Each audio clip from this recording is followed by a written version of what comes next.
no preset. I mean, Because we are. It is commander wars. We'll be rolling double targets. because you're allowed to work. No, we're taking the other one with us. Oh, you're dropping there. That's the plan. The DC one should be one. We spent 4 hours logging together. They have an academic to go try to test it. What's going on, man?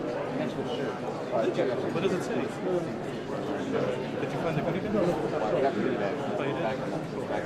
Perfect. Is there a picture of Your water bottle. No. Your drinking water bottle. That's fine. Yeah, That's good enough. In a pad.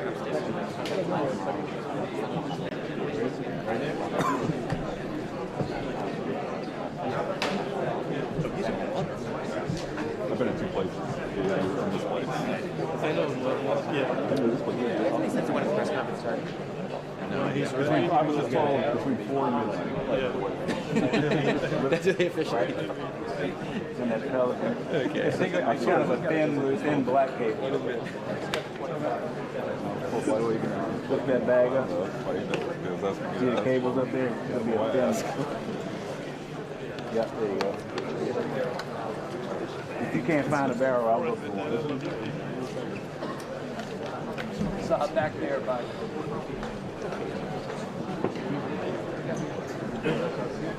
Yeah, he's standing there. Arcade. Did he get it? Did he get it? Oh, the video game? Did he get hooked up? Yeah, we're fine. Oh, you good now? Ours is packed with like security. It's all a bunch of pretty boys from here. Yesterday, like, this people was like by the pool, like looking for anything, like up the tree, I think that is it. Yeah, there's Converse and there's gel there. It's like,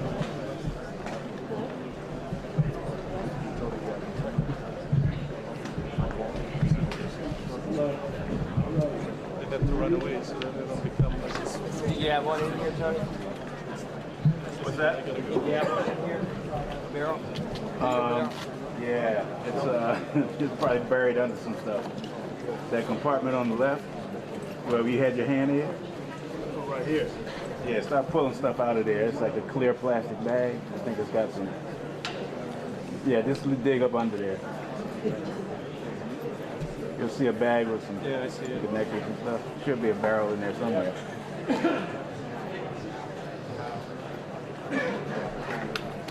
Roll into the Thank you. Yeah, probably the host TV guy is trying to run into the live view. This video cable gets yanked out. Like, and they have an extra video cable. They have cables. We're live.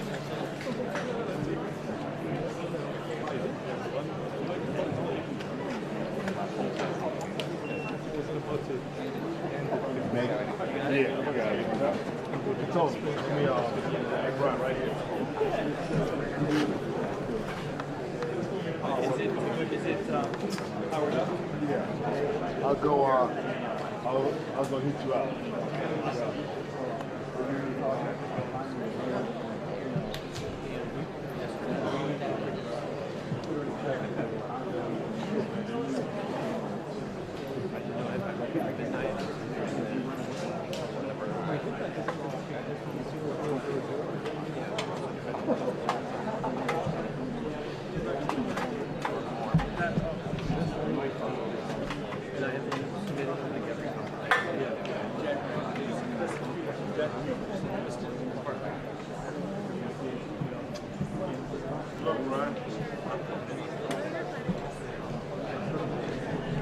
Better signal outside. 2200. 22. Yeah, shot. Better than here. Yeah, man. The house I got in here was 300.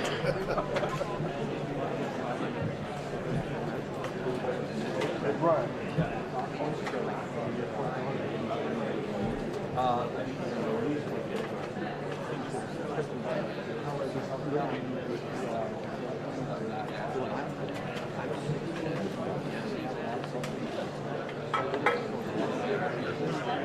Yes,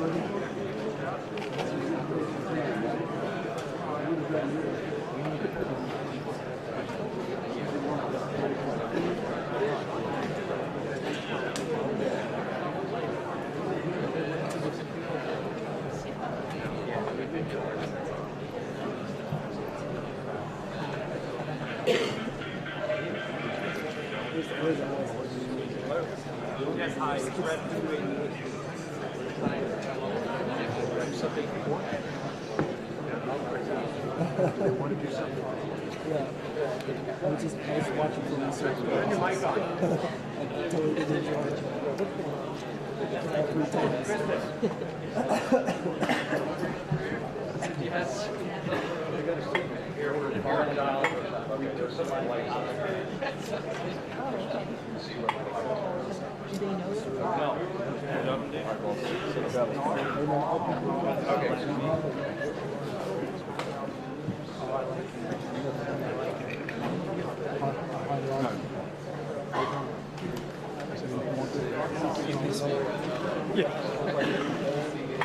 Hey, hold on a little bit, quit it.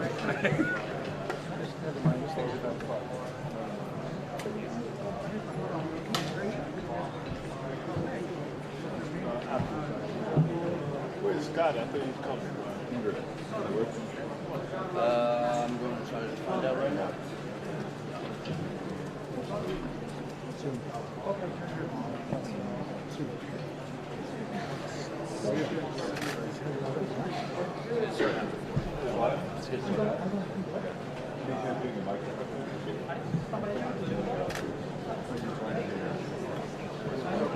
Not when they're live.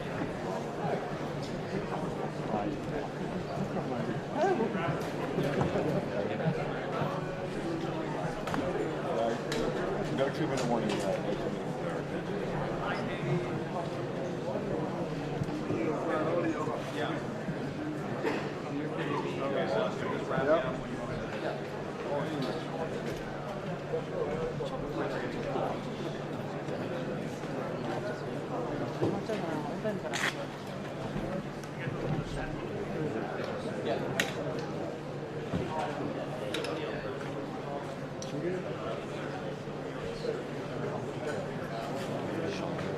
I'll show you.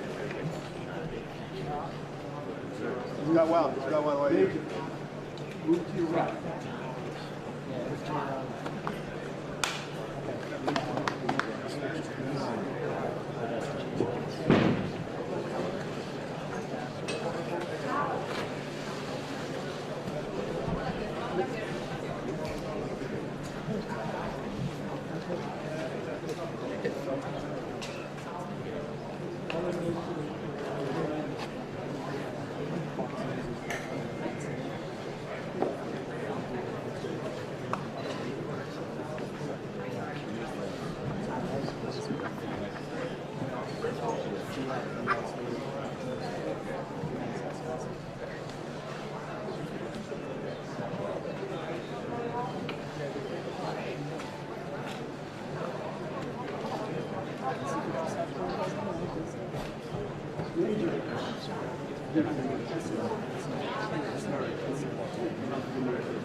Oh, that's right, John. No question about it. History was made today. A U.S. president met face-to-face with the dictator Kim Jong Un. But as you just mentioned a few moments ago, while there were many statements being made both the president and Kim Jong Un about what they accomplished here, it's not exactly 2 minutes, 2 minutes, 2 minutes.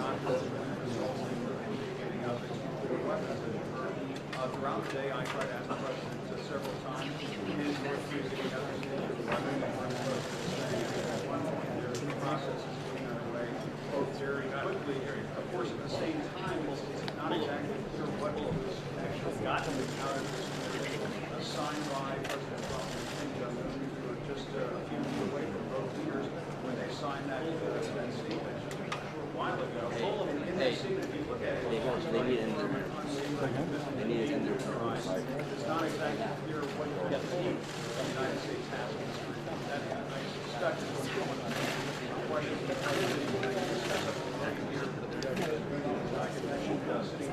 just behind the individuals staff, John Kelly, Vice Pompeo, the Secretary of State, all day long. But it's very interesting to find out, John, here next month, exactly how the President talks about this all day long. It looked as if the President was off to a romance with one of the most brutal people in the entire world. It's not exactly clear, I think, today, but the President has a commitment to denuclearize North Korea or just get that process started. This may just be the beginning, and certainly not the end. Good morning, Jeff. Pictures here.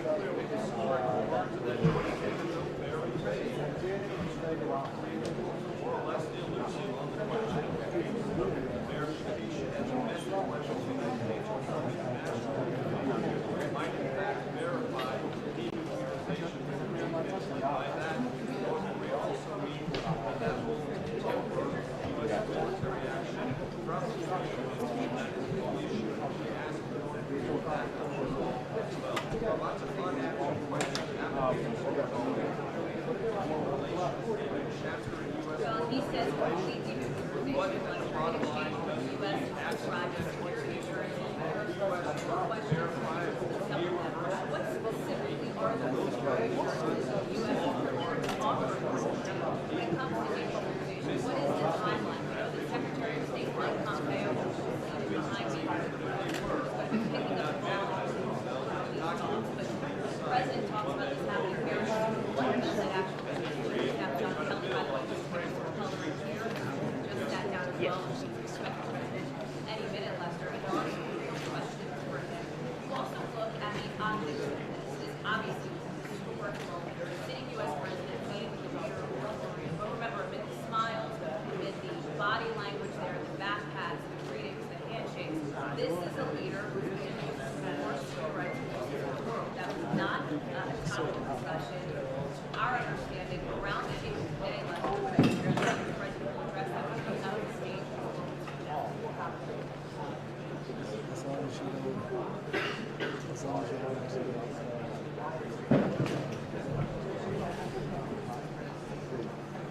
What happened on Fox and Friends?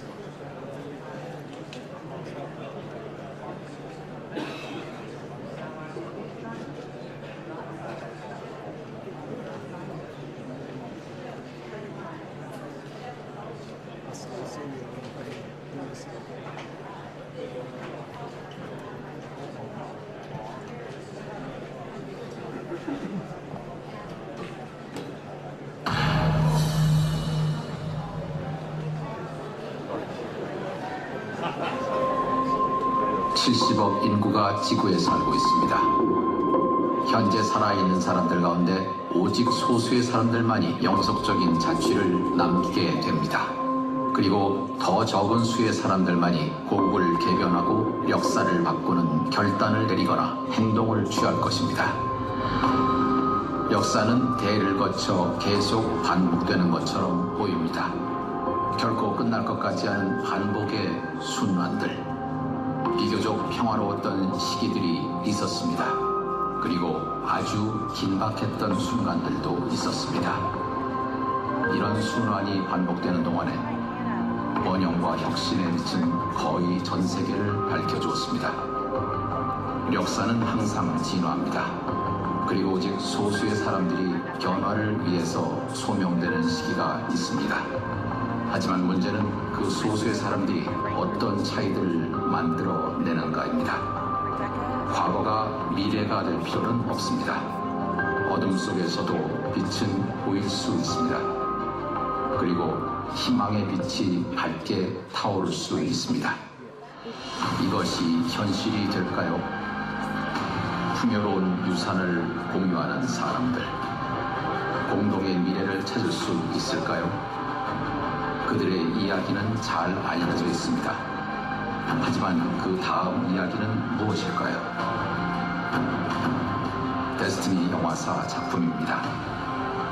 기회의 이야기, 새로운 이야기, 새로운 출발, 평화. 두 사람, 두 지도자, 하나의 운명. 역사의 특별한 순간에 대한 이야기. 다시는 되풀이되지 않을 단 한 번의 기회가 왔을 때 그 사람은 무엇을 선택할까요? 비전과 지도력? 그것이 아니면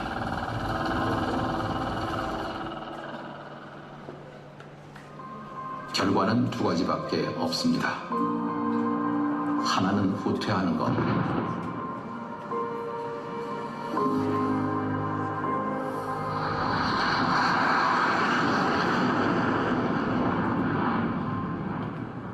아니면 다른 하나는 전진하는 것.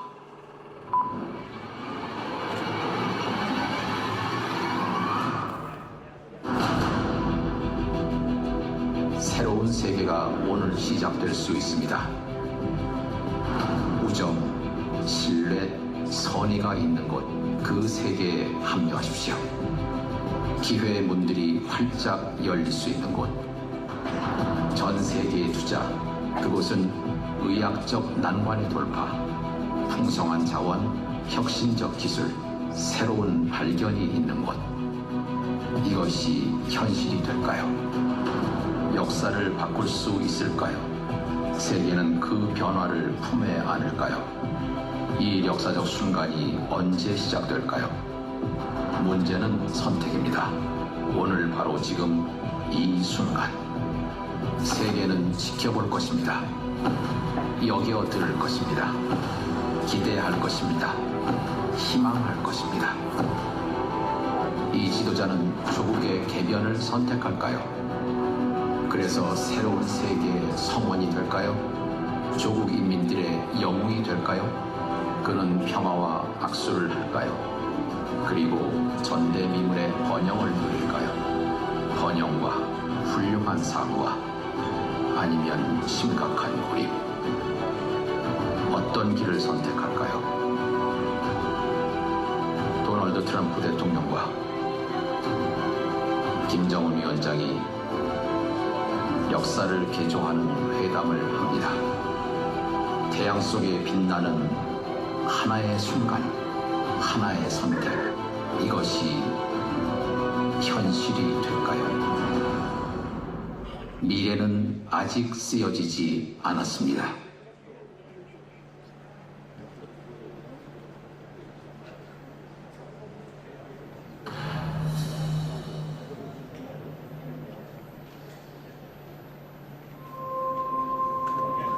Seven billion people inhabit planet Earth. Of those alive today, only a small number will leave a lasting impact. And only the very few will make decisions or take actions that renew their homeland and change the course of history. History may appear to repeat itself for generations, cycles that never seem to end. There have been times of relative peace and times of great tension. While this cycle repeats, the light of prosperity and innovation has burned bright for most of the world. History is always evolving, and there comes a time when only a few are called upon to make a difference. But the question is, what difference will the few make? The past doesn't have to be the future.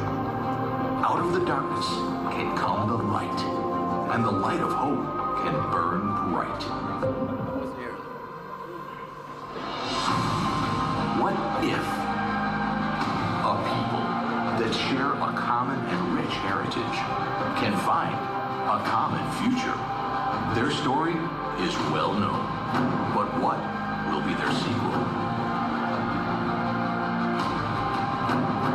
Destiny Pictures presents a story of opportunity, a new story, a new beginning, one of peace, two men, two leaders, one destiny. A story about a special moment in time when a man is presented with one chance that may never be repeated. What will he choose? to show vision and leadership, or not?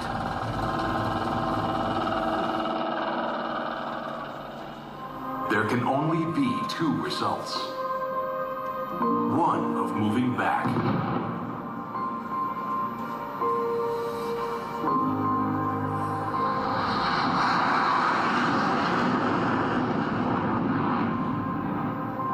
or one of moving forward.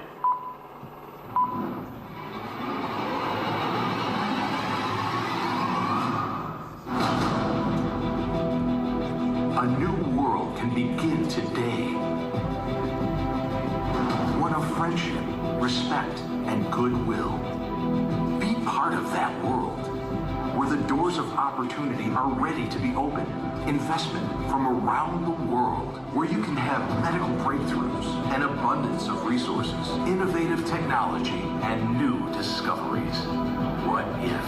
Can history be changed? Will the world embrace this change? And when could this moment in history begin? It comes down to a choice. On this day, in this time, at this moment, the world will be watching, listening, anticipating, hoping. Will this leader choose to advance his country and be part of a new world? Be the hero of his people? Will he shake the hand of peace and enjoy prosperity like he has never seen? A great life or more isolation? Which path will be chosen? Featuring President Donald Trump and Chairman Kim Jong Un in a meeting to remake history, to shine in the sun. One moment, one choice. What if? The future remains to be written. Ladies and gentlemen, the President of the United States, Donald Trump.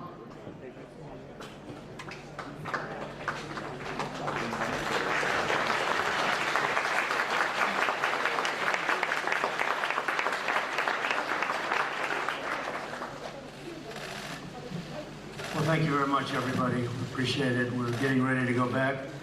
Had a tremendous 24 hours. We've had a tremendous 3 months, actually, because this has been going on for quite a while. That was a tape that we gave to Chairman Kim and his people, his representatives, and it captures a lot, captures what could be done.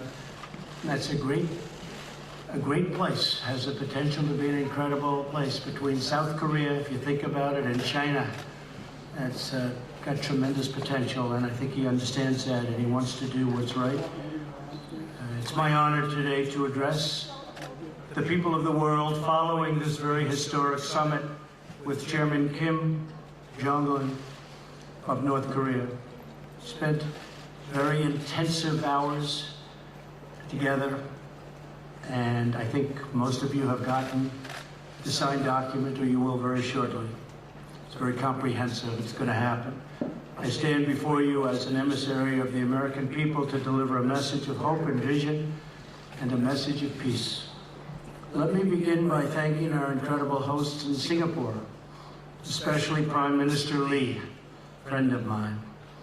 This is a country of profound grace and beauty, and we send our warmest wishes to every citizen of Singapore who really made this visit so important and so pleasant, despite all of the work and all of the long hours. I also want to thank President Moon of South Korea. He's working hard. In fact, I'll be speaking to him right after we're finished. Prime Minister Abe of Japan, friend of mine, just left our country. And he wants what's right for Japan and for the world. Good man. And a very special person, President Xi of China, who has really closed up that border. Maybe a little bit less so over the last couple of months, but that's okay. But he really has, and he's a terrific person and a friend of mine, and really a great leader of his people. I want to thank them for their efforts to help us get to this very historic day. Most importantly, I want to thank Chairman Kim for taking the first bold step toward a bright new future for his people. Our unprecedented meeting, the first between an American president and a leader of North Korea, proves that real change is indeed possible. My meeting with Chairman Kim was honest, direct, and productive. We got to know each other well in a very confined period of time, under very strong circumstances. We're prepared to start a new history, and we're ready to write a new chapter between our nations. Nearly 70 years ago, think of that, 70 years ago, an extremely bloody conflict ravaged the Korean Peninsula. Countless people died in the conflict, including tens of thousands of brave Americans. Yet while the armistice was agreed to, the war never ended, to this day, never ended. But now we can all have hope that it will soon end, and it will soon end. The past does not have to define the future. Yesterday's conflict does not have to be tomorrow's war. And as history has proven over and over again, adversaries can indeed become friends. We can honor the sacrifice of our forefathers by replacing the horrors of battle with the blessings of peace. And that's what we're doing, and that's what we have done. There is no limit to what North Korea can achieve when it gives up its nuclear weapons and embraces commerce and engagement with the rest of the world that really wants to engage. Chairman Kim has before him an opportunity like no other to be remembered as the leader who ushered in a glorious new era of security and prosperity for his people. Chairman Kim and I just signed a joint statement in which he reaffirmed his unwavering commitment to complete denuclearization of the Korean Peninsula. We also agreed to vigorous negotiations to implement the agreement as soon as possible. And he wants to do that. This isn't the past. This isn't another administration that never got it started and therefore never got it done. Chairman Kim has told me that North Korea is already destroying a major missile engine testing site.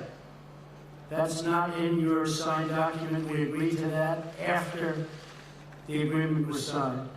That's a big thing. For the missiles that they were testing, the site is going to be destroyed very soon. Today is the beginning of an arduous process. Our eyes are wide open, but peace is always worth the effort, especially in this case. They should have been done years ago. They should have been resolved a long time ago.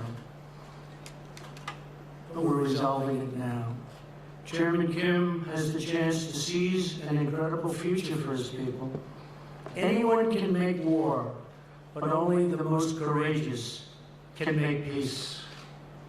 The current state of affairs cannot endure forever. The people of Korea, North and South, are profoundly talented, industrious, and gifted. These are truly gifted people. They share the same heritage, language, customs, culture, and destiny. But to realize their amazing destiny, to reunite their national family, the menace of nuclear weapons will now be removed. In the meantime, the sanctions will remain in effect. We dream of a future where all Koreans can live together in harmony, where families are reunited and hopes are reborn, and where the light of peace chases away the darkness of war. This bright future is within, and this is what's happening. It is right there. It's within our reach. It's going to be there. It's going to happen. People thought this could never take place. It is now taking place. It's a very great day. It's a very great moment in the history of the world. And Chairman Kim is on his way back to North Korea. And I know for a fact, as soon as he arrives, he's going to start a process that's going to make a lot of people very happy and very safe. So it's an honor to be with everybody today. The meeting, a big gathering of media, I will say, makes me feel very uncomfortable. But it is what it is. People understand that this is something very important to all of us, including yourselves and your families. So thank you very much for being here. We'll take some questions. Wow. That's a lot of questions. Go ahead. Sure, go ahead. NBC. Thank you, Mr. President. 2 questions for you, if you don't mind. First, the man you met today, Kim Jong Un, as you know, has killed family members, has starved his own people, is responsible for the death of Otto Warmbier. Why are you so comfortable calling him very talented? Well, he's very talented. Anybody that takes over a situation like he did at 26 years of age and is able to run it and run it tough. I don't say he was nice, or I don't say anything about it. He ran it. Very few people at that age, you can take 1 out of 10,000 probably can do it. Otto Warmbier is a very special person, and he will be for a long time in my life. His parents are good friends of mine. I think without Otto, this would not have happened. Something happened from that day. It was a terrible thing. It was brutal.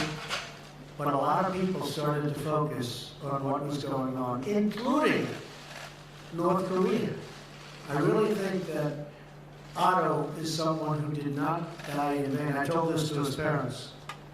Special young man, and I have to say, special parents, special people. Otto did not die in vain. He had a lot to do with us being here today. Thank you very much. That second question for you, sir, was on the security. Second question, sir, on the security assurances you talked about in your statement. Can you be specific about what assurances you are willing to give to Kim Jong Un? Does that include reducing military capabilities? And just to follow up on your answer. No, we're not reducing anything. We're not reducing. At some point, I have to be honest, and I used to say this during my campaign, as you know probably better than most.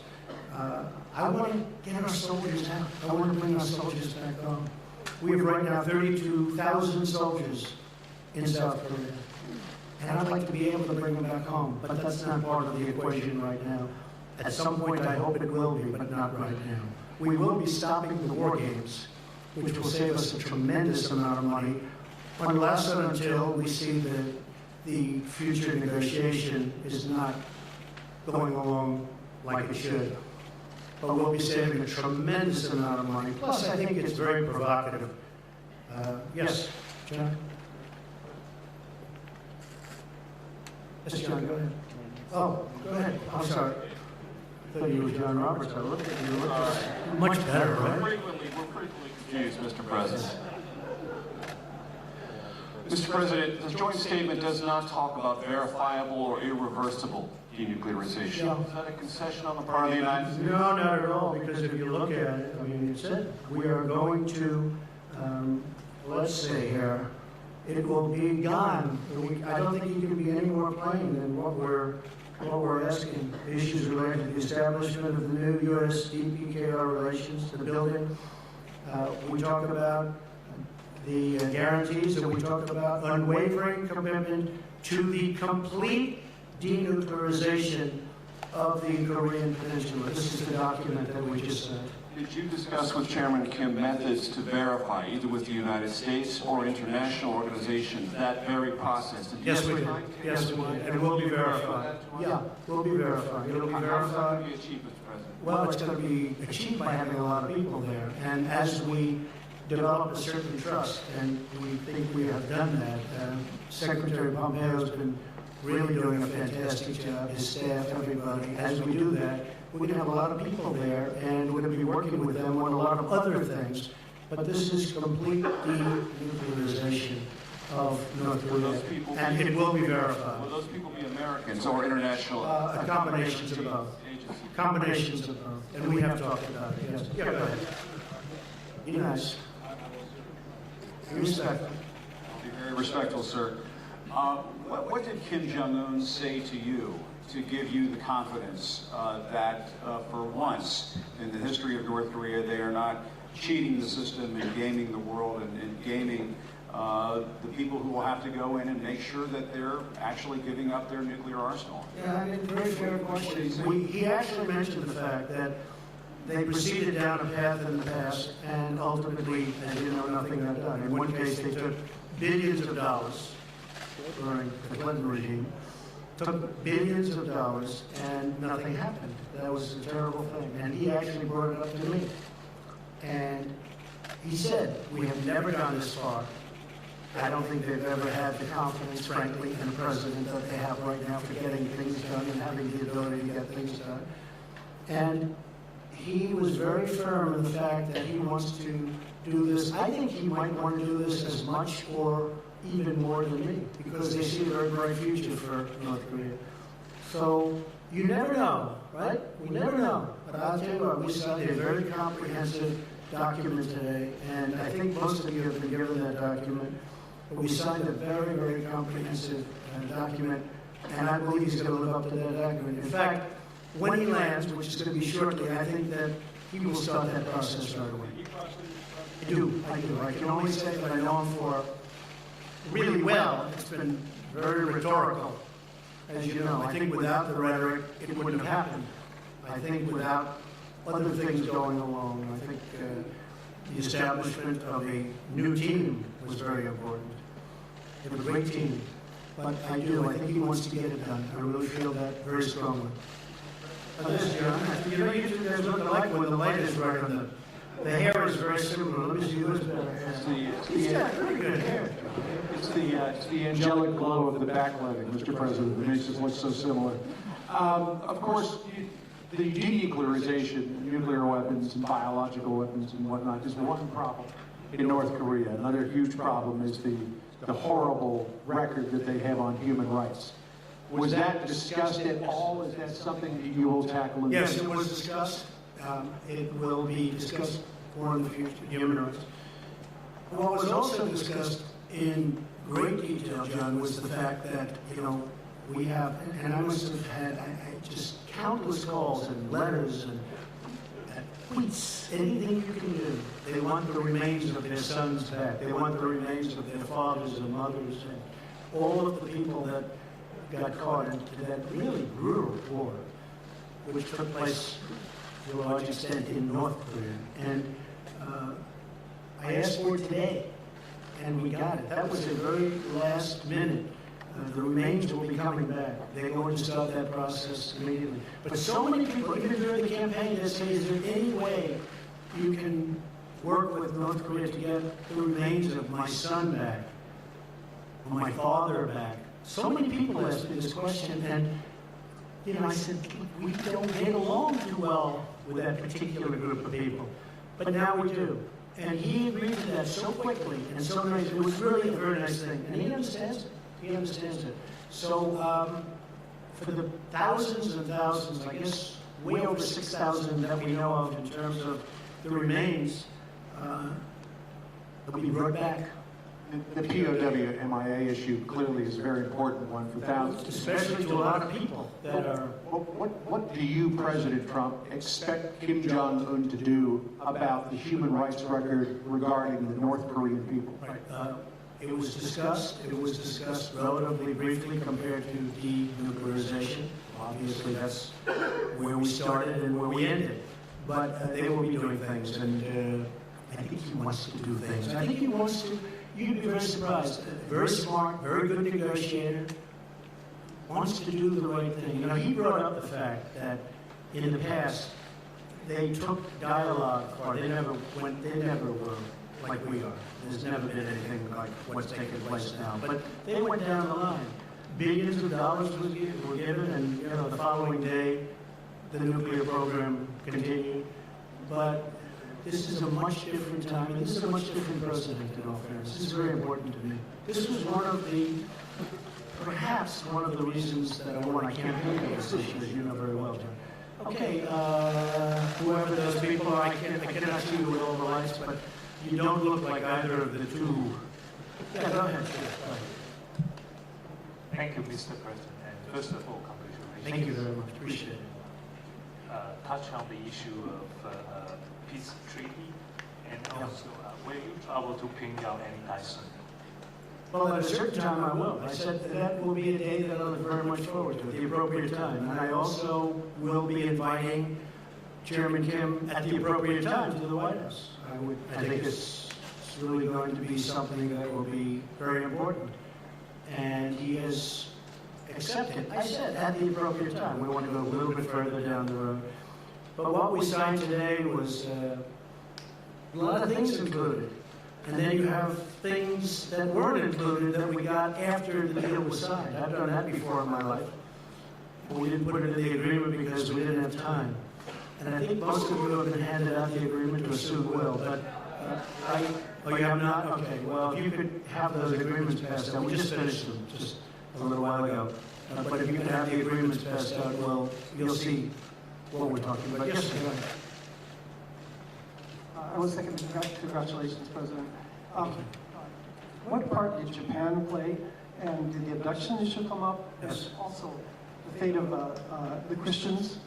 And the follow-up question is, when will you be doing an interview with Japanese TV? 50,000 American troops are in Japan. That's true. Again.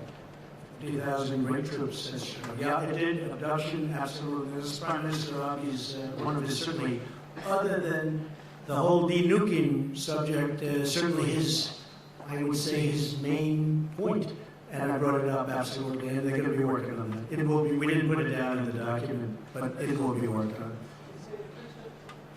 Christians, yes, we are, brought it up very strongly. You know, Franklin Graham spent and spends a tremendous amount of time in North Korea. He's got it very close to his heart. It did come up, and things will be happening. Okay? Thank you. Great question. Yes, John?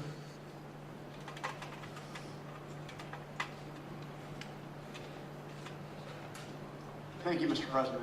Thank you. Returning to the question of human rights, you spoke very powerfully on the issue during your State of the Union address. You showed that you had the defector in the First Lady's box with the crutches who escaped. And you, at that point, said that North Korea has more brutally oppressed its people than any other regime on earth. Do you still believe that is the case, having sat down with Kim Jong Un? It doesn't need to change that. John, I believe it's a rough situation out there. There's no question about it. And we did discuss it today pretty strongly. I mean, knowing what the main purpose of what we were doing is, denuking, but discussed it at pretty good length. We'll be doing something on it. It's rough. It's rough in a lot of places, by the way. Not just there, but it's rough. And we will continue that, and I think ultimately we'll agree to something.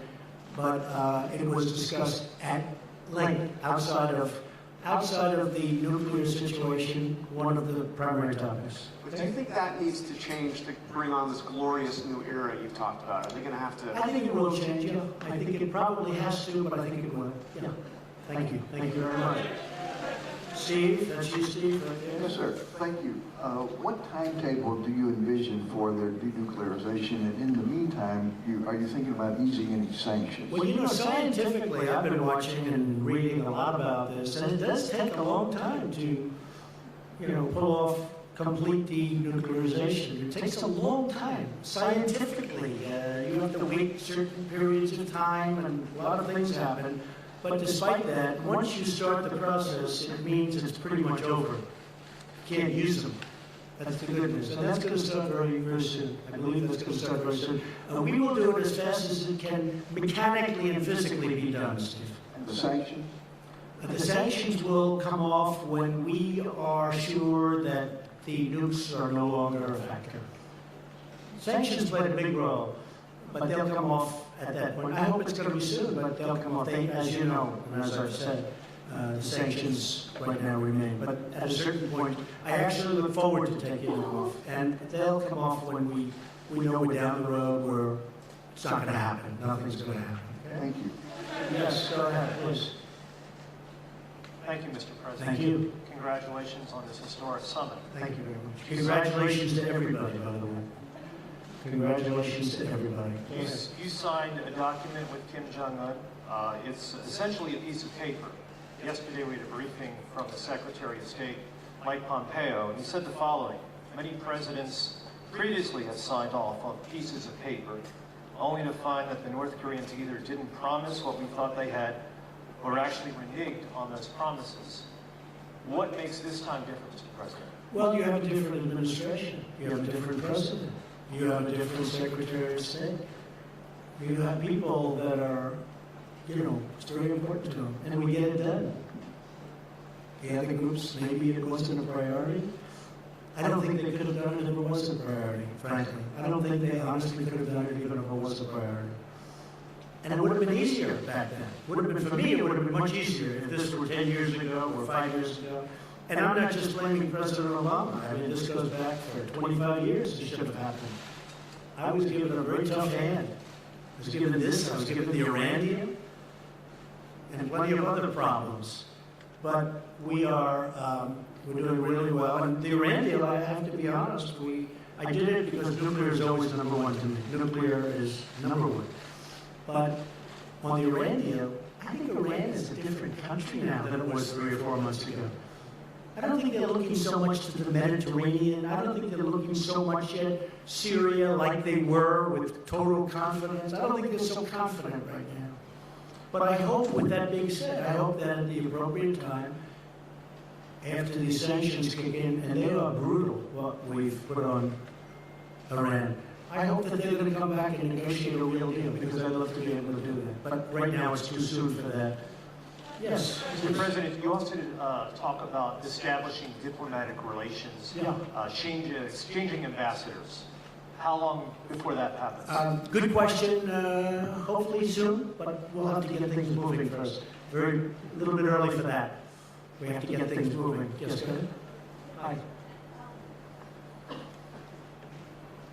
Can you clarify when you said you're stopping war games? So you are stopping the military exercises with South Korea? Yeah, we've done exercises for a long period of time working with South Korea. And we call them war games, and I call them war games, and they're tremendously expensive. The amount of money that we spend on that is incredible. And South Korea contributes, but not 100%, which is certainly a subject that we have to talk to them about also. And that has to do with the military expense and also the trade. So we're doing that. We actually have a new deal with South Korea in terms of the trade deal. We have to talk to them. We have to talk to many countries about treating us fairly. But the war games are very expensive. We pay for a big majority of them. We fly in bombers from Guam. I said when I first started, I said, where did the bombers come from? Guam. Nearby. I said, oh, great, nearby. Where's nearby? 6.5 hours. 6.5 hours, it's a long time for these big, massive planes to be flying to South Korea to practice and then drop bombs all over the place and then go back to Guam. I know a lot about airplanes. It's very expensive. And I didn't like it. And what I did say is, and I think it's very provocative. I have to tell you, Jennifer, it's a very provocative situation when I see that and you have a country right next door. So under the circumstances that we're negotiating a very comprehensive, complete deal, I think it's inappropriate to be having war games. So number one, we save money a lot. And number two, it really is something that I think they very much appreciate. Does North Korea give you something in return, though? Well, we've got, I've heard that. I mean, some of the people that, I don't know, maybe they really mean it. I don't always want to go against the press because I just don't. Especially not today. This is too important. But I noticed that some of the people were saying that the president has agreed to meet. He's given up so much. He gave up nothing. I'm here. I haven't slept in 25 hours, but I thought it was appropriate to do because we've been negotiating for literally round the clock with them and with us and with John and with Mike and a whole team of very talented people. But we haven't given up anything other than, you're right, I agreed to meet. And I think the meeting was every bit as good for the United States as it was for North Korea. But I just wrote down some of the things we got. And they got a meeting. But only a person that dislikes Donald Trump would say that I've agreed to make a big commitment. Sure, I've agreed to take a period of time and come here and meet, and that's good. But I think it's great for us as a country, and I think it's good for them. But what did they do to justify this meeting? Secured commitment for complete denuclearization. That's the big thing. They secured the release of 3 American hostages. They already gave them to us 2 months ago. These people are now living happily back in their homes with their families, and it was pretty rough for them, to put it mildly. Secure the commitment to recover the remains, including, these are of fallen heroes. And they're giving a commitment, they're starting it immediately to recover the remains. And I just went through how many people had asked me about it. I was amazed, actually. So many people would ask me, is it possible, is it possible? At that time, we had no relationship to Chairman Kim or to anybody else in North Korea. You know, it was a very closed society. So we're getting the remains back. Secured the halt of all missile and nuclear tests. For how long has it been? 7 months? You haven't had a missile go up. For 7 months, you haven't had a nuclear test. You haven't had a nuclear explosion. I remember a nuclear event took place, 8.8 on the Richter scale.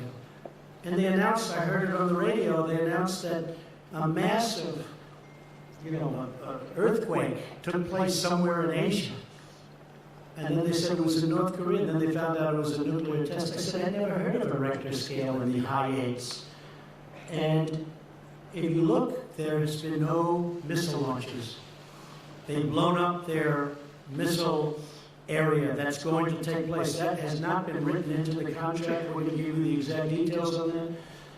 But they secured a halt of all missiles and of all nuclear tests. They secured the closure of their single primary nuclear test site, all three of them. They're in an area that's common around each other.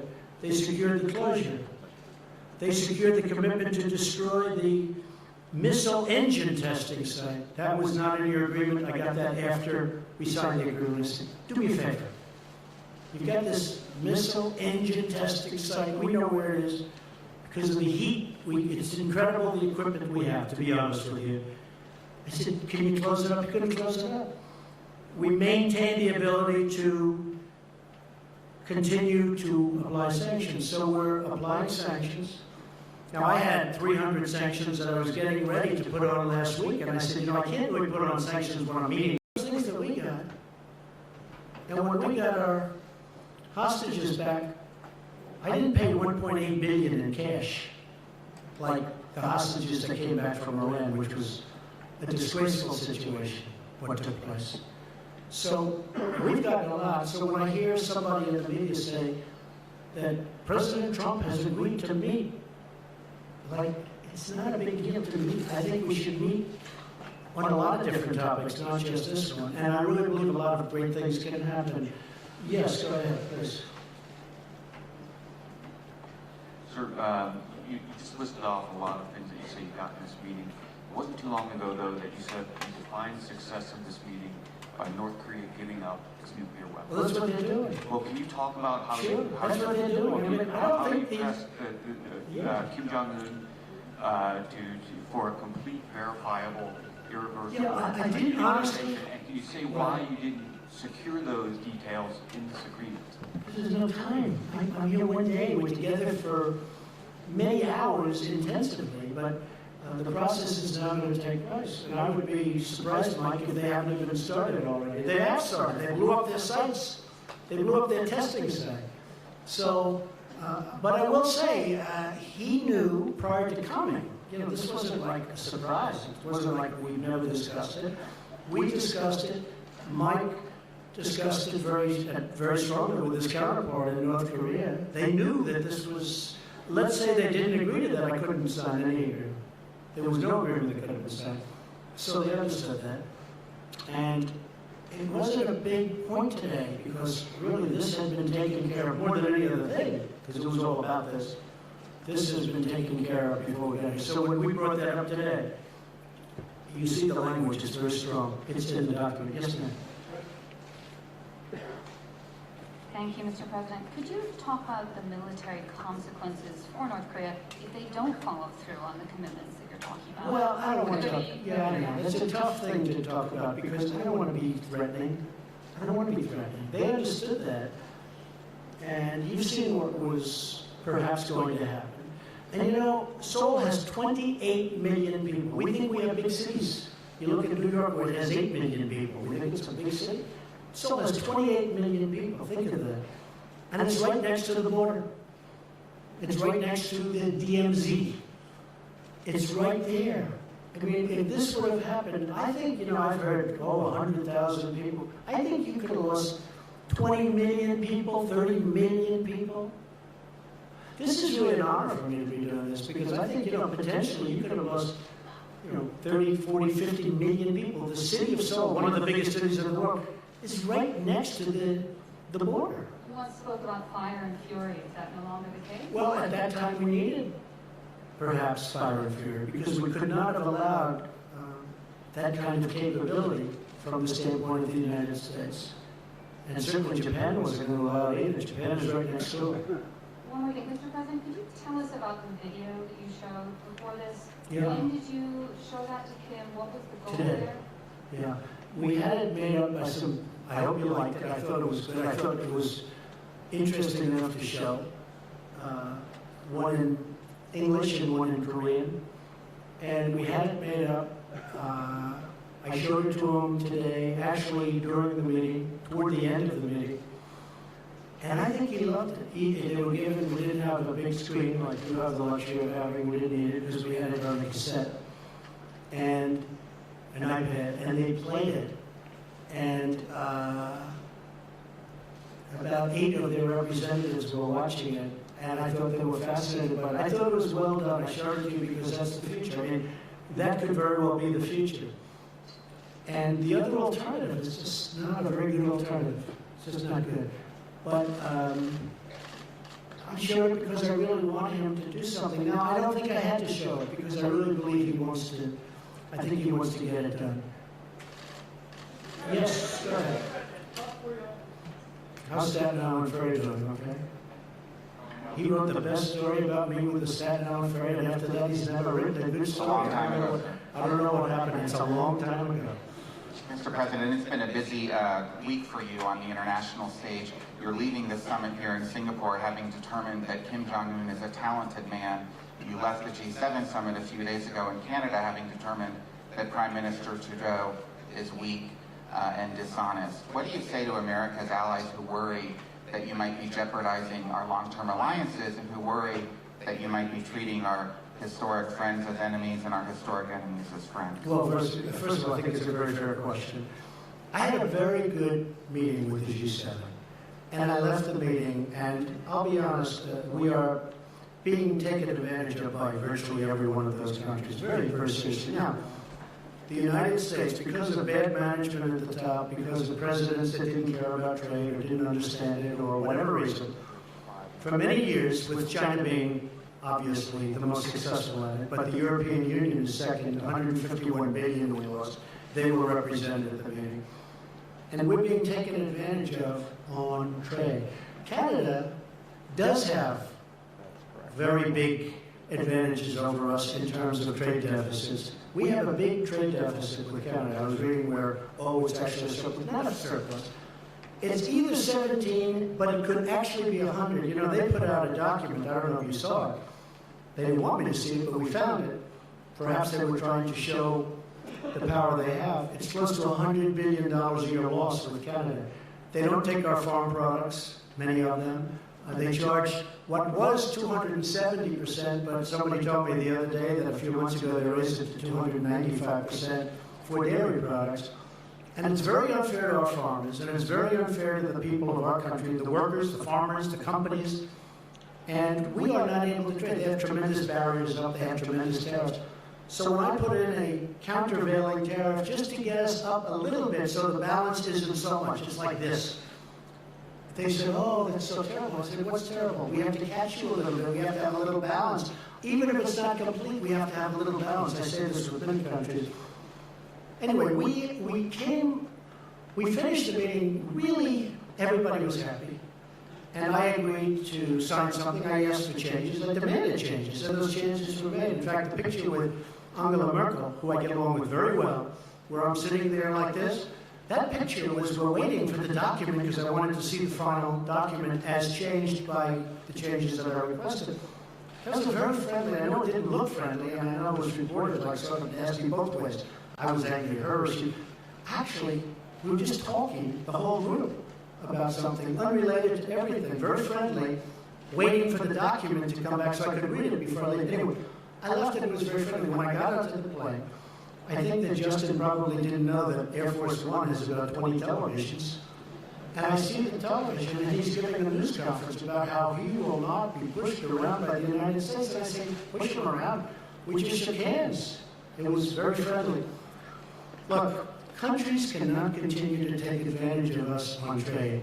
The numbers are out over the last couple of years, and over the last many years, but over the last couple of years, this country has lost $800 billion on trade with other countries, the biggest one being China. $800 billion. $151 billion with the European Union. They don't take our agricultural products, barely. They don't take a lot of what we have, and yet they send Mercedes into us. They send BMWs into us by the millions. It's very unfair. And it's very unfair to our workers, and I'm going to straighten it out. And it won't even be tough. Okay? Thank you. Go ahead. Go ahead.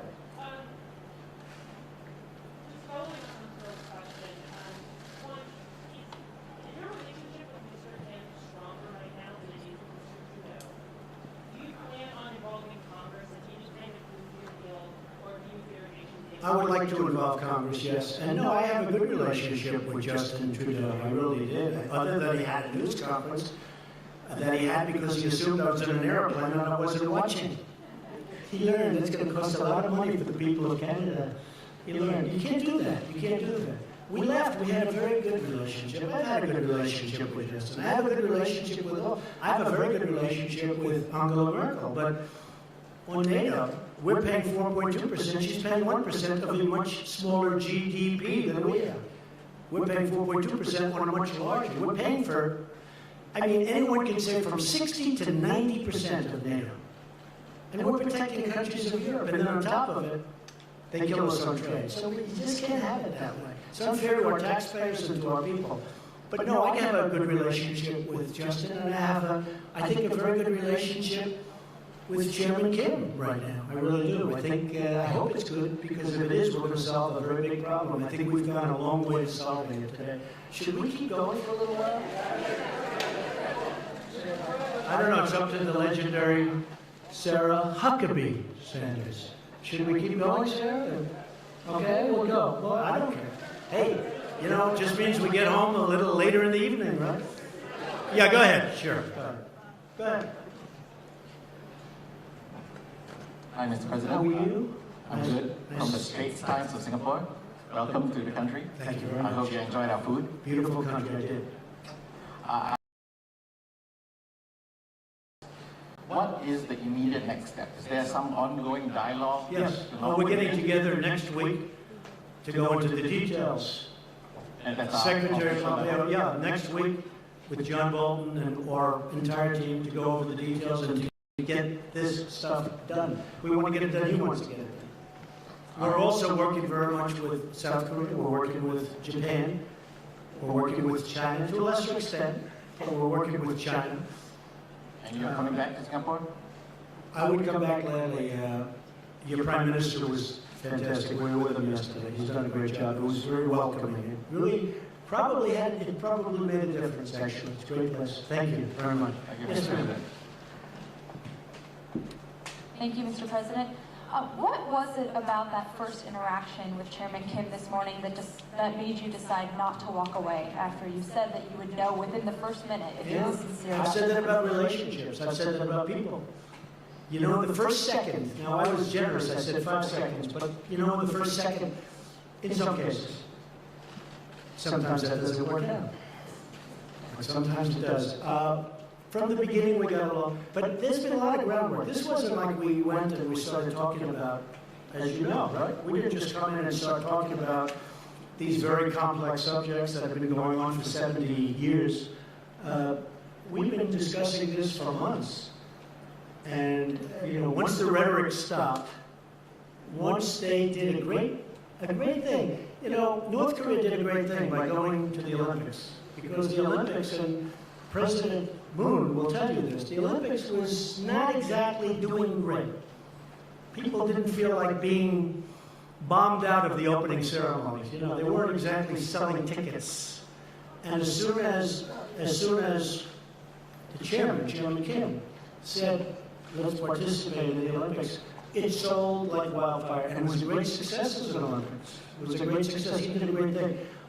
But since that time, pretty much since that time, because as you know, a delegation came from South Korea who had just met with North Korea. They came to the White House. They told me lots of things, including the fact that they'd be willing to denuke. We have one of the great people here today, that they were willing to denuke. And once that started, we have been really talking about that from the end of the Olympics, when the whole delegation came to say various things, including denuking. If I may, a second question. In the document that you signed earlier today, North Korea agreed to commit to denuclearization. To borrow a phrase that you have used to criticize your predecessors and political opponents, how do you ensure that North Korea is not all talk, no action? Well, I think, can you ensure anything? Can I ensure that you're going to be able to sit down properly when you sit down? I mean, you can't ensure anything. All I can say is they want to make a deal. That's what I do. My whole life has been deals. I've done great at it. And that's what I do. And I know when somebody wants to deal, and I know when somebody doesn't. A lot of politicians don't. That's not their thing. But it is my thing. I mean, again, this really could have been done, I think, easier a long time ago. But I know I just feel very strongly, my instinct, my ability or talent, they want to make a deal. And making a deal is a great thing for the world. It's also a great thing for China. Because I can't imagine that China is happy with somebody having nuclear weapons so close. So, China was very helpful. So I think he wants to make a deal. Can anybody be certain? But we're going to be certain soon because the negotiations continue. Okay? Thank you very much. Go ahead. You mentioned that you have raised extensively the issue of human rights with Chairman Kim. I wonder what you would say to the group of people who have no ability whatsoever to hear or to see this press conference, the 100,000 North Koreans kept in a network of gulags. Have you betrayed them by legitimizing the regime in Pyongyang? No, I think I've helped them because I think things will change. I think I've helped them. There's nothing I can say. All I can do is do what I can do. We have to stop the nuclearization, we have to do other things, and that's a very important thing. So at a certain point, hopefully you'll be able to ask a much more positive question or make a statement. But not much I can do right now. At a certain point, I really believe he's going to do things about it. I think they are one of the great winners today, that large group of people that you're talking about. I think ultimately they're going to be one of the great winners as a group. Yes, sir. Go ahead. Would you ever consider removing the sanctions without significant improvement in the human rights situation? No, I want significant improvement. I want to know that it won't be happening. And again, once you start that process, there will be a point at which, even though you won't be finished for a while because it can't happen scientifically or mechanically, but you're not going to be able to go back. Once we reach that point, I'll start to give that very serious thought. Yes, go ahead. Go ahead. Go ahead. You first. Mr. President, did you also discuss the cost of denuclearization and how North Korea is about to foot the bill while the crippling sanctions remain in place from China, Malaysia, and Singapore? Well, I think that South Korea and I think that Japan will help them very greatly. I think they're prepared to help them. They know they're going to have to help them. I think they're going to help them very greatly. We won't have to help them. The United States is, which obviously is right next door, and Japan, which essentially is next door. They're going to be helping them, and I think they're going to be doing a very generous job and a terrific job. So they will be helping them. Yes, ma'am, go ahead. Yes. Thank you, Mr. President. Thank you. I'd like to follow up on Steve's question. He asked you how long it would take to do. I had an uncle who was a great professor for, I believe, 40 years at MIT. And I used to discuss nuclear with him all the time. He was a great expert. He was a great, brilliant genius, Dr. John Trump at MIT. I think he was there 40 years, I was told. In fact, the head of MIT sent me a book on my uncle. But we used to talk about nuclear. You're talking about a very complex subject. It's not just like, oh, gee, let's get rid of the nukes. It takes a period of time. But The main period of time that I'm talking is that first period. When you hit a certain point, you can't go back. It's very hard to go back. And how long will that take? We don't know, but it'll go pretty quickly. Go ahead. Thanks, Mr. President. I wanted to ask again on the sanctions campaign.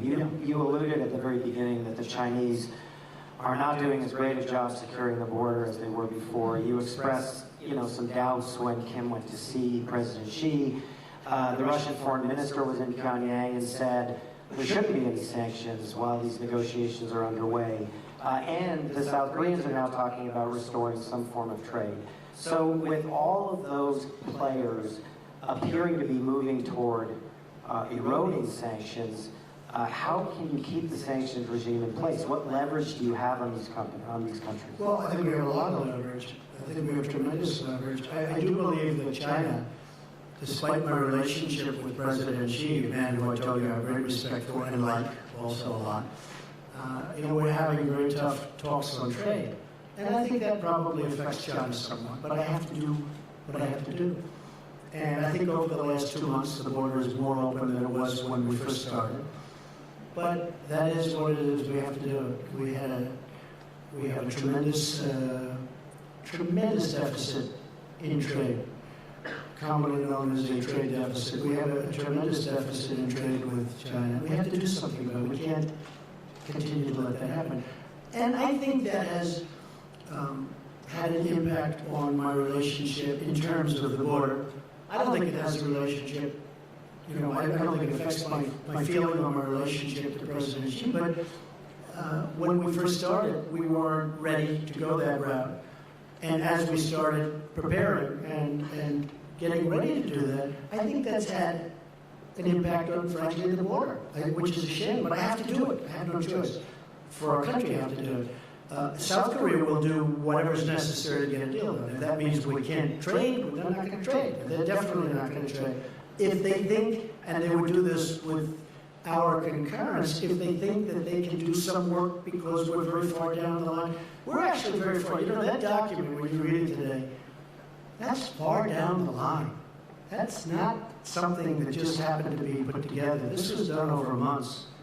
And again, the rhetoric was important and the sanctions were important. I don't even know which one was more important. They were both important. Yeah, go ahead. President David Sanger of the New York Times.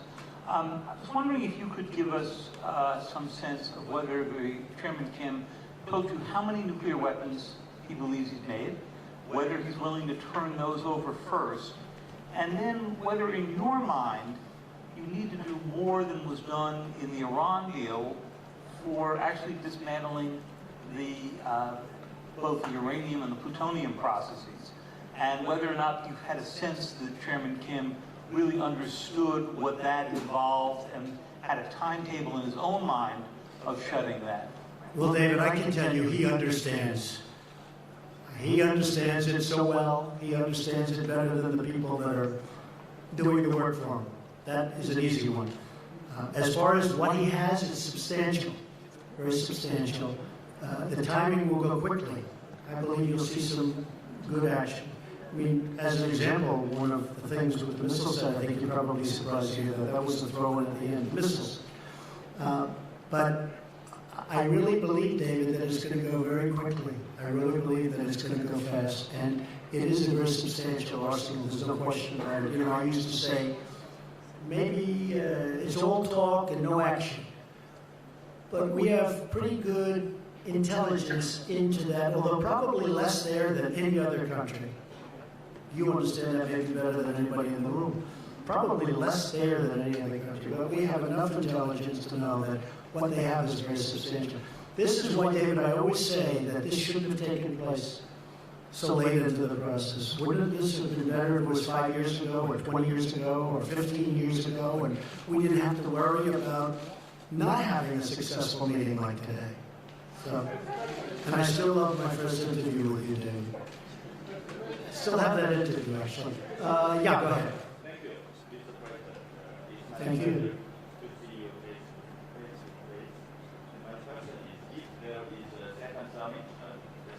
If there is a second summit with Chairman Kim Jong Un, will it be in Pyongyang or Washington? We haven't set that up. We'll probably need another summit. We'll probably need, or meeting, we could use a different term.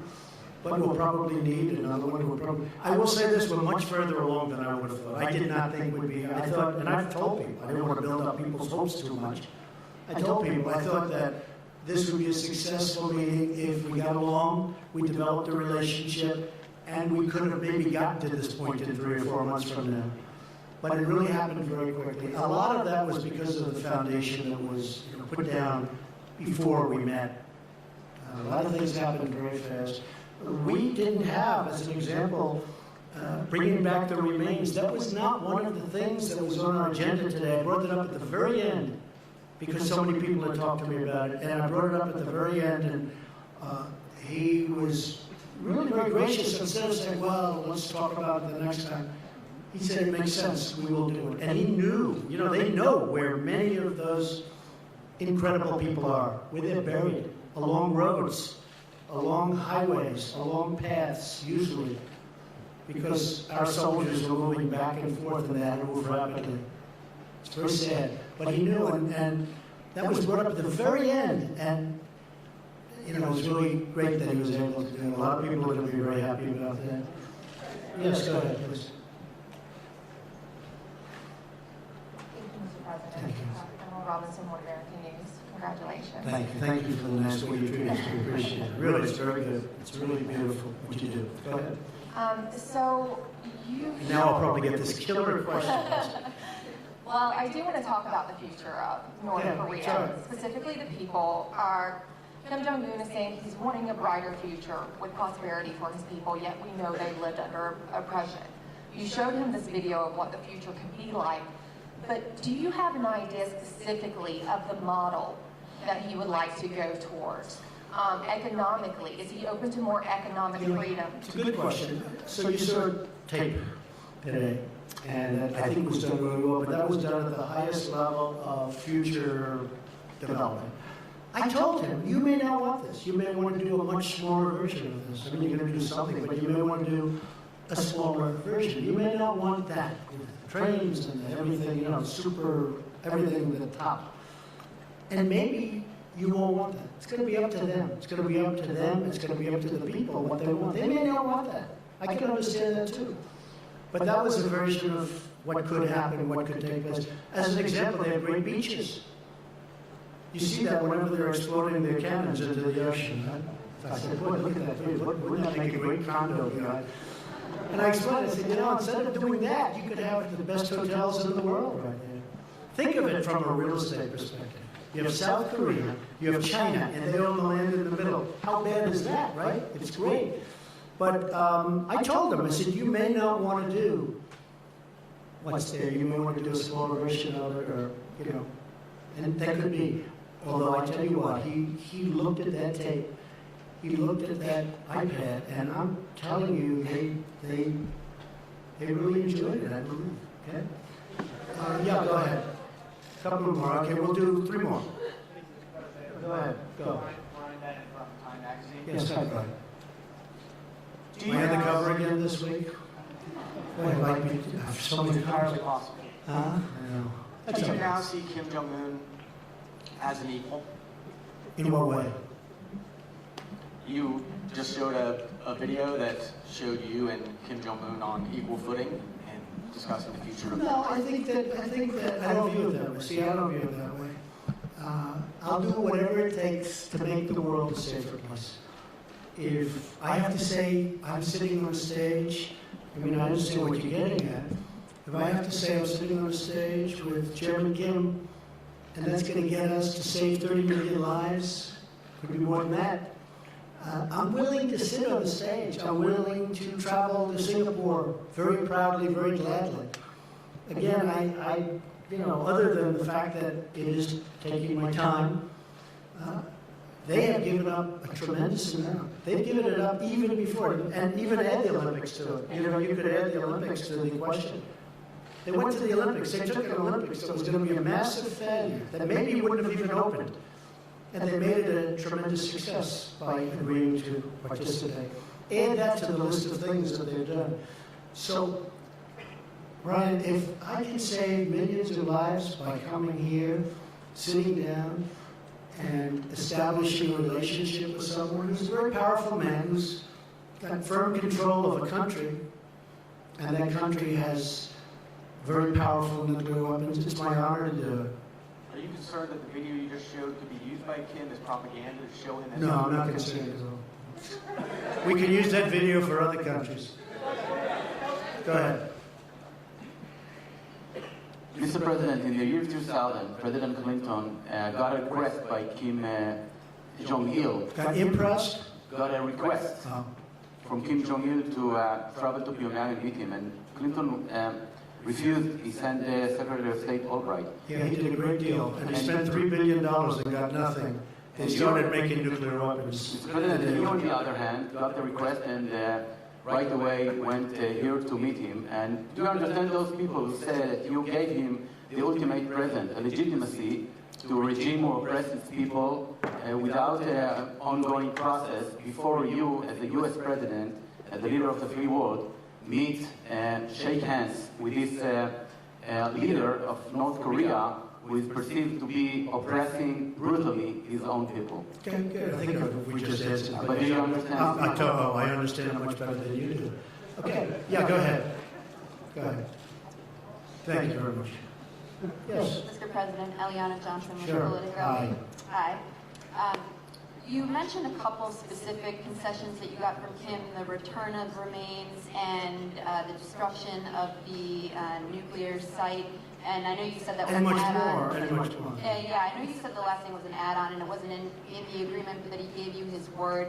If he doesn't follow through on these things, what are you prepared to do in response, and will you lose faith in this process? No, I think he'll do it. I really believe that. Otherwise, I wouldn't be doing this.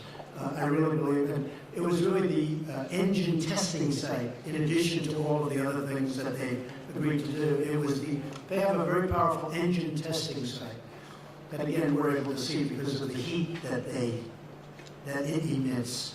And yeah, I'm able to. I'm very happy. I'll tell you what. I'm very happy with those 2 points, the 2 points you mentioned. But I think you might be referring to the thing that's not in, which is the engine testing site.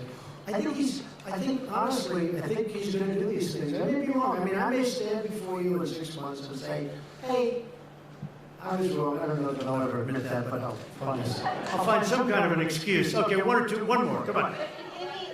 Yeah, go ahead. Go ahead, Jim. Thank you. Thank you. Jennifer Chen with Shenzhen Media Group China. I just would like to know, will you call Chinese presidency when you come back to DC to discuss about achievements you made today with Chairman Kim? And what's your expectation about China's role to accelerate the process to establish a long-term peace mechanism? Well, my expectation about China is that China is a great country with a great leader and a friend of mine. And I really believe that he's happy that we've made this kind of progress. And I've heard from him. But I will be calling him very shortly, maybe even before I land. Okay? And I have to say, and the United States is a great country. And we have set records economically, over $7 trillion in net worth addition to what we have. And we are almost twice the size of the economy of the United States. Nobody talks about this because you do hear a lot about China, and rightfully so. But the United States now is almost twice the size of the economy of China. We have a great country, and we're on a correct path. Okay, one more, and that'll be it. Oh, South Korea? Where's South Korea? I think you deserve. Go ahead. Go. You deserve one. Yes. You deserve one.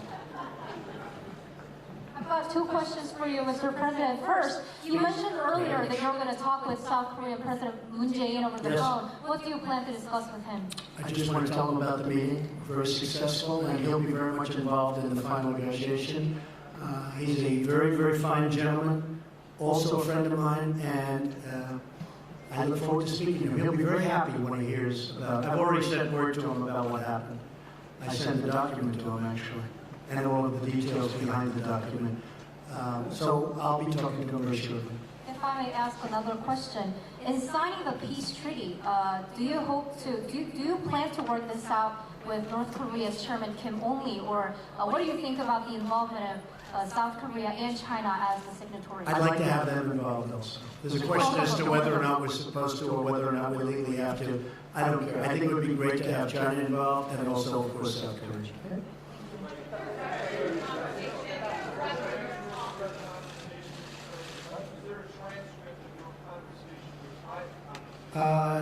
Mike, do they have a transcript? They probably have a rough transcript, which you can give us if you have one. No, they didn't record it.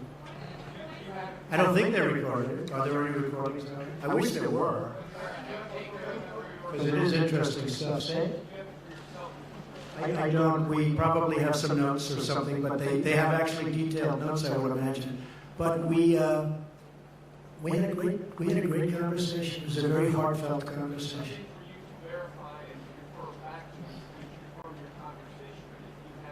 Well, I don't have to verify because I have one of the great memories of all time. So I don't have to. Dan? Yeah, but I don't want to discuss it. But what we did is we've had numerous discussions. We've had very important relationships established at Mike's level and other levels. In fact, a couple of people here from, as you know, from North Korea. They're in the room. We have a few people in the back also from the room. So when we went into this final agreement, very importantly, we really did go in cold. We went in with tremendous relationship and tremendous knowledge, and I think that's why we got it done. So I'm going to head back. I don't know about you folks, but it's been a long time since I've taken it easy. So now we can take it a little bit easy, and then the work begins again. And I appreciate everybody being here. I hope we've answered your questions. And thank you very much. And sort of congratulations to everybody, because this is really, to me, it's a very important event in world history. And to be really true to myself, I have to add, I want to get it completed. So Mike, our whole team has to get to work and get it completed, because otherwise we've done a good job. But if you don't get the ball over the goal line, it doesn't mean enough. Okay? So thank you, and sort of congratulations to everybody in the room. Thank you very much. Appreciate it.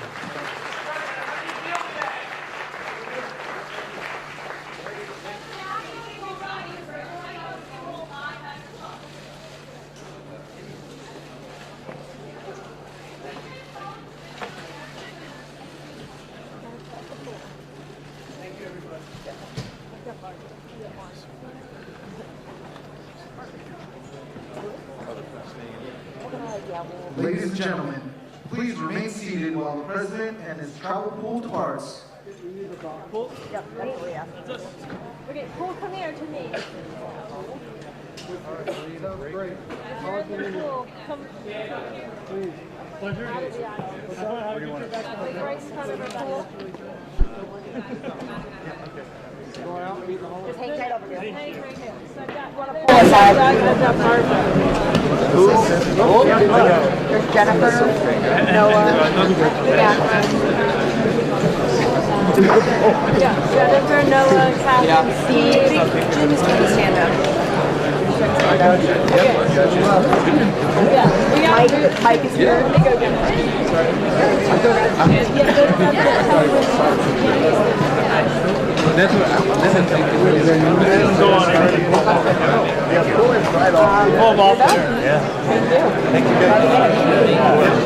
I think he's taking too long.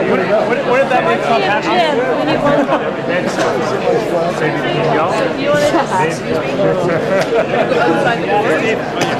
Can you walk right out the door and count them off to you? Okay, remember, follow him. Steve, follow me. Hold on, everyone has to stay if you're not the pool. If you're not the pool, please take a step back. Hold on, I want to clear. No, follow the agent. Follow the agent. We'll go, please. Please let the pool go. If you are not the pool, take a step